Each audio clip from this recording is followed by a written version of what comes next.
po tayo lumabas.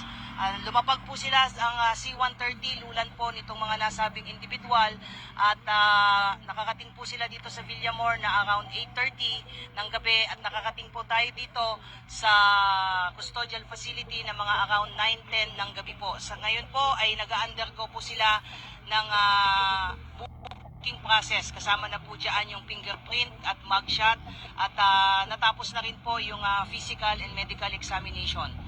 At nangyari po itong pangyayari po na ito dahil kanina pong mga bandang 1:30 po ng hapon ay nagkaroon po ng negosasyon para po sa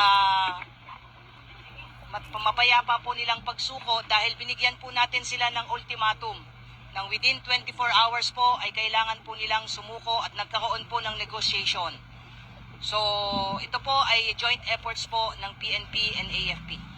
Nagbigay po ang PNP po ng ultimatum po na sumuko po sila, otherwise po ay papasukin na po natin yung isang particular building na hindi po tayo pinapayagan pong pumasok. So nagkaroon po ng negotiation ang PNP na kinatawan po ng intelligence group at ISAP. Pinagtulungan po ito that led to the peaceful surrender po ni Pastor Kibuloy at apat pa at nagpapasalamat po tayo doon sa naging mapayapa pong at least nitong proseso po na ito. Ma'am, saan in particular sila ma'am nagtago?